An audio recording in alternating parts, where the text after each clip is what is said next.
पश्चिम बंगाल में विधानसभा चुनाव के दौरान हिंसा की घटनाएं कोई नई बात नहीं है, लेकिन हर चुनाव में ऐसे मामले सियासी माहौल को और अधिक तनावपूर्ण बना देते हैं।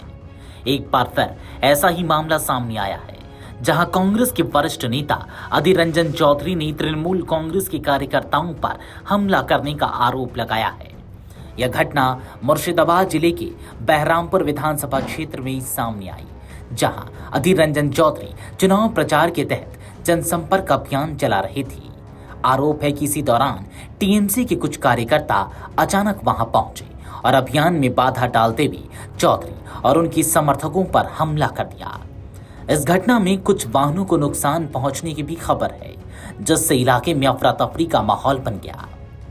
अधीर रंजन चौधरी ने इस हमले को सुनियोजित साजिश बताते हुए कहा कि विपक्षी दलों की आवाज दबाने के लिए इस तरह की घटनाओं को अंजाम दिया जा रहा है। उन्होंने आरोप लगाया कि टीएमसी अपने कार्यकर्ताओं के जरिए राजनीतिक विरोधियों को डराने और चुनाव प्रचार को प्रभावित करने की कोशिश कर रही है। कांग्रेस ने इस मामले को गंभीर बताते हुए दोषियों के खिलाफ सख्त कार्रवाई की मांग की है। पश्चिम बंगाल की राजनीति में चुनावी हिंसा का इतिहास लंबा रहा है।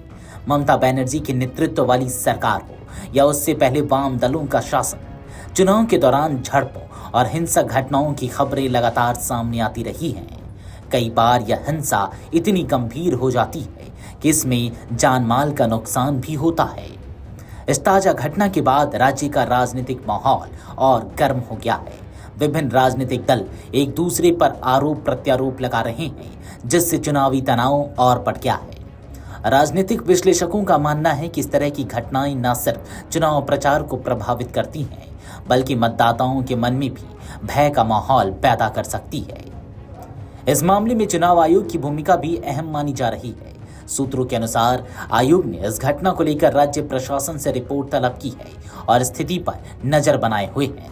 जरूरत पड़ने पर आयोग आगे की जांच के निर्देश दे सकता है और सुरक्षा व्यवस्था को और मजबूत करने के लिए कदम उठा सकता है। स्थानीय प्रशासन ने भी घटना के बाद इलाके में सुरक्षा बढ़ा दी है। अतिरिक्त पुलिस बल की तैनाती की गई है ताकि आगे किसी तरह की हिंसा को रोका जा सके। अधिकारियों का कहना है कि दोषियों की पहचान की जा रही है और जल्द ही उनके खिलाफ कानूनी कार्रवाई की जाएगी। फिलहाल इस घटना ने एक बार फिर यह सवाल खड़ा कर दिया है कि क्या पश्चिम बंगाल में चुनावी प्रक्रिया को पूरी तरह शांतिपूर्ण बनाया जा सकता है।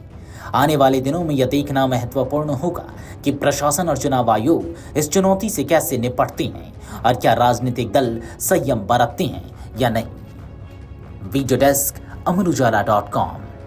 अगर आप ये वीडियो YouTube पर देख रहे हैं तो हमारे चैनल को सब्सक्राइब कर बेल आइकन दबाएं और Facebook पर देख रहे हैं तो हमारे पेज को लाइक करें।